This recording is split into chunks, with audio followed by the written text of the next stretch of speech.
está Alicia Prada. Así es. Tiene un cargo que es muy largo, Miguel. Y el cargo es directora de la Dirección de la Mujer, Género y Diversidad. Ahí está.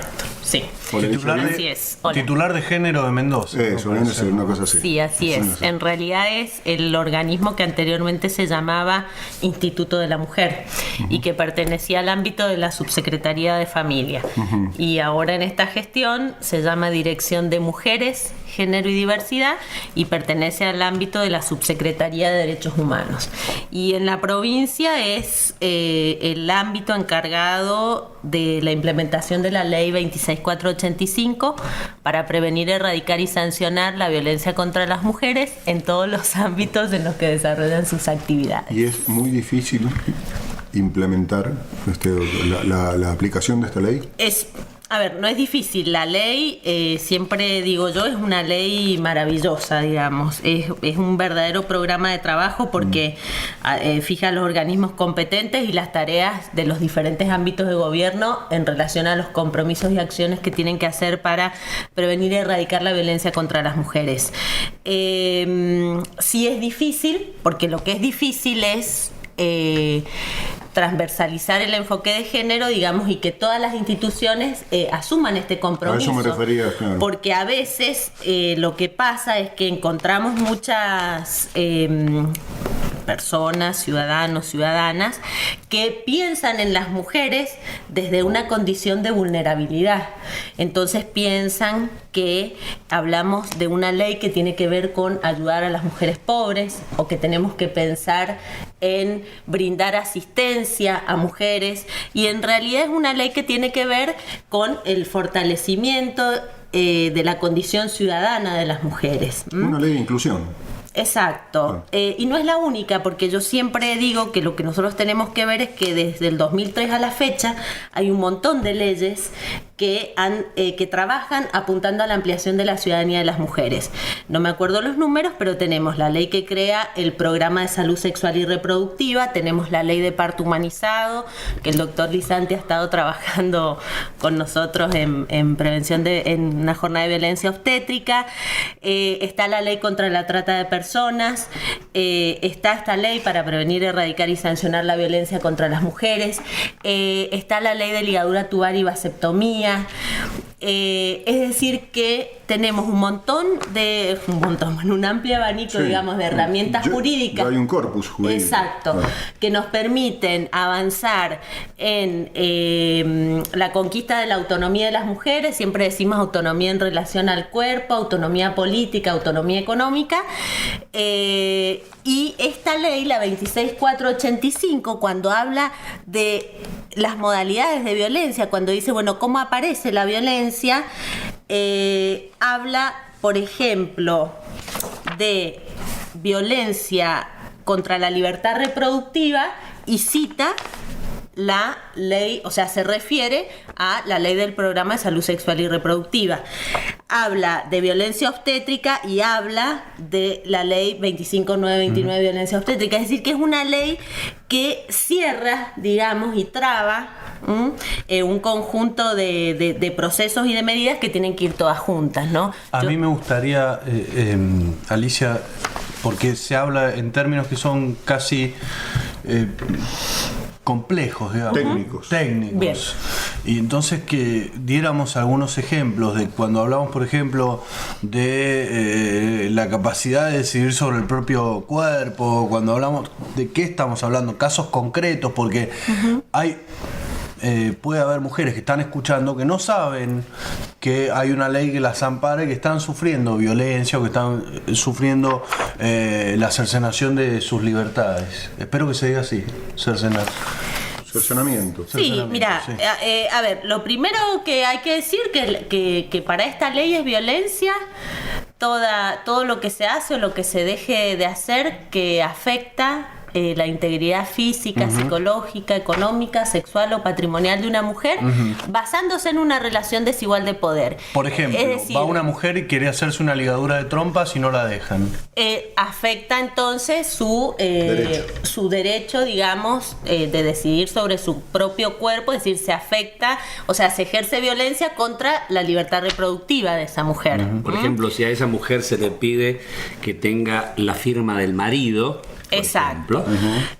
Otro ejemplo, si una mujer se ha divorciado y no recibe la cuota alimentaria, o si ha transitado un proceso de divorcio o separación y se le impide acceder a sus bienes, cosa que es muy común, estamos hablando de violencia económica, es decir, se están afectando los bienes o el patrimonio de esta mujer. Hago una pregunta de Sí. casos que han tenido, no sé si repercusión pública, pero nos han llegado algunas denuncias o anécdotas, si vos querés. Una mujer va a parir, va a dar a luz Exacto. en un hospital público y hay alumnos avanzados de medicina y el profesor de la materia, que será el profesor titular, el digamos. titular, invita a los alumnos a presenciar el parto. ¿La mujer puede negarse? Exacto, sí. ¿Sí? Sí.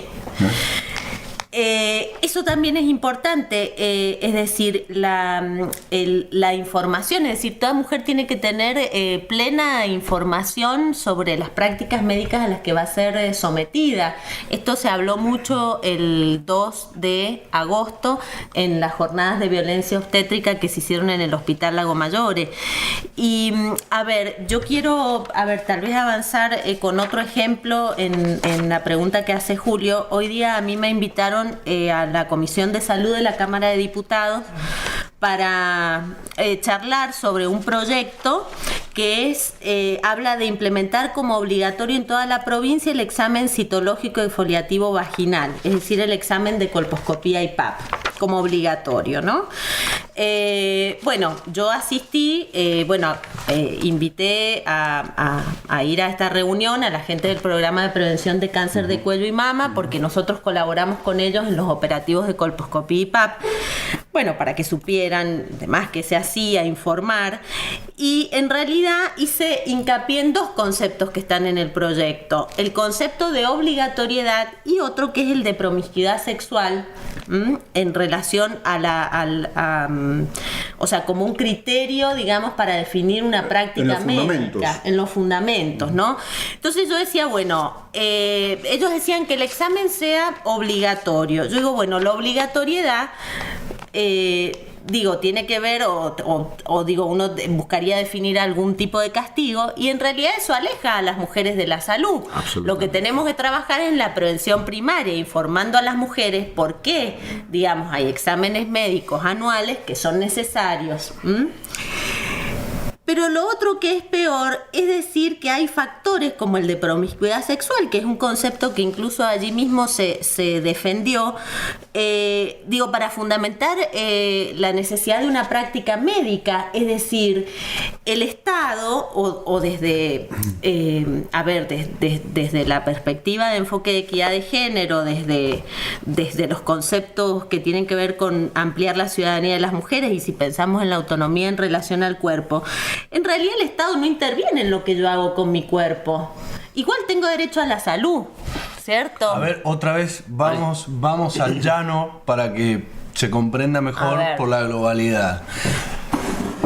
Cuando usted dice promiscuidad, está diciendo que le han dicho en la comisión, por ejemplo, que las mujeres son más promiscuas que los varones. No, ellos no es lo que me han dicho en la comisión. Yo digo, leyendo los fundamentos, aparece un factor que es el de promiscuidad sexual. Entonces yo digo, ¿por qué pensar en la legislación tomando a las mujeres como objeto de determinadas prácticas médicas y rotularlas con un concepto que tiene más que ver con la moralidad que con la salud. Exacto. Porque una mujer puede, entonces ahí se refirieron más técnicamente a que se entendía por promiscuidad, la alta rotación de pareja. Y yo digo, bueno, tal vez una mujer conoce, qué sé yo, a un hombre o segundo hombre que conoce en su vida, pero ese hombre ha tenido un montón de parejas y ella se contagia de HPV y la ley focaliza en ella, digamos, y la obliga o el marido a la ella. Contagia.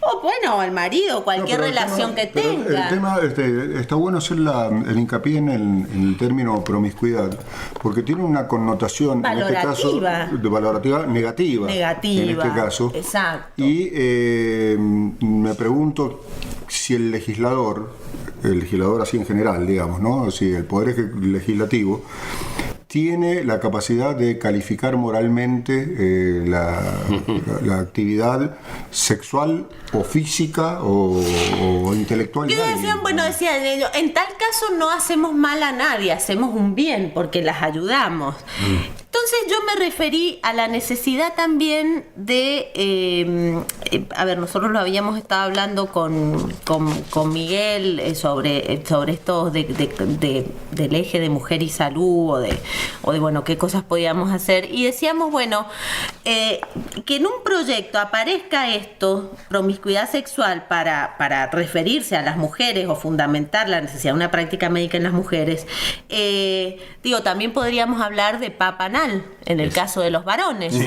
Exacto. Y no usamos el rótulo promiscuidad. Podríamos exigir, entonces ellos decían, bueno, pero cuando vaya a un trabajo, para entrar al Estado, bueno, pidámosle a los varones. También. Pidámosle a los varones determinadas prácticas médicas, a eso yo me estoy refiriendo. Y esto nosotros lo vimos y lo charlamos muchísimo el jueves a la mañana en la jornada de violencia obstétrica, digamos, de cómo también desde el saber médico se construye, digamos,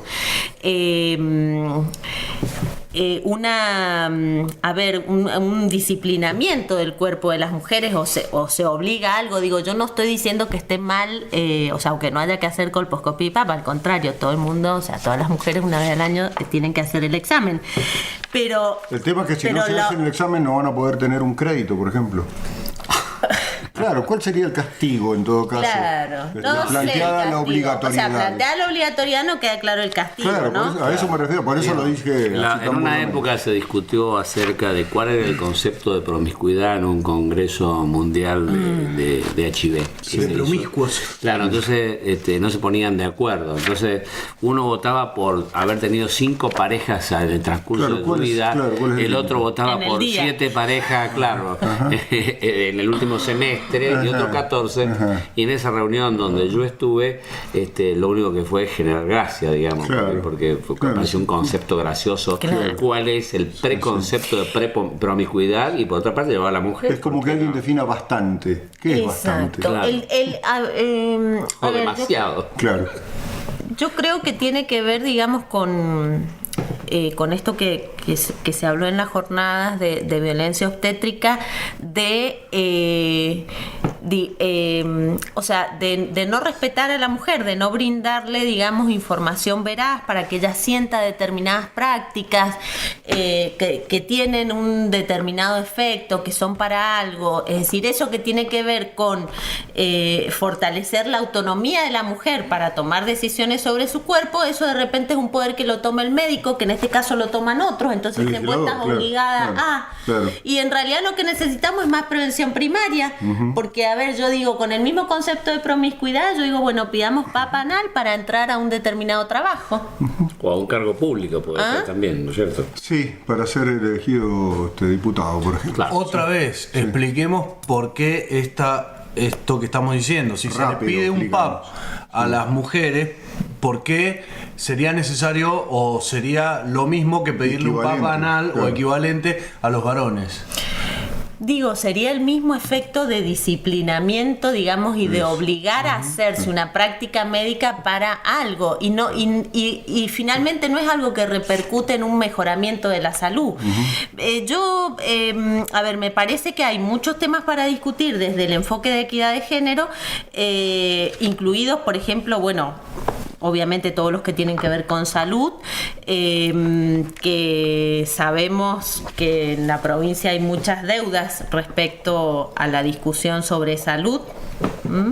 Qué letra que tiene esa mujer, es una cosa. Pero por eso lo que yo hice fue invitar a los legisladores, y que bueno, también hago la invitación acá, pero bueno, ya les va a llegar a legisladores de todos los bloques, legisladoras y a concejales, a las jornadas de fortalecimiento de capacidades legislativas con enfoque de equidad de género. Ajá. Porque todas estas leyes van a ser 23 y 24 de agosto en la legislatura.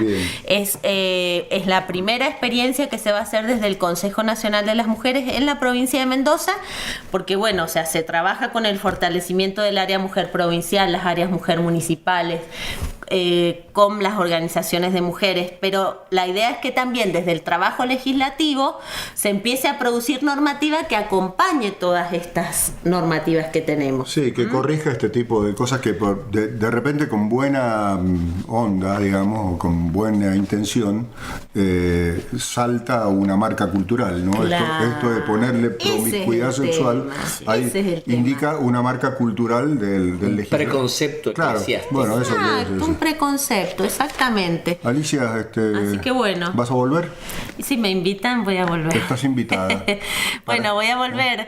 Si quieren, con las compañeras que vengan a trabajar en los módulos de trabajo legislativo. Fantástico. Con enfoque de equidad de género. Fantástico, sería fantástico. Para que nos hablen un poco de qué experiencia hay en las otras provincias, cómo se avanza con estas leyes, ¿no? Fantástico.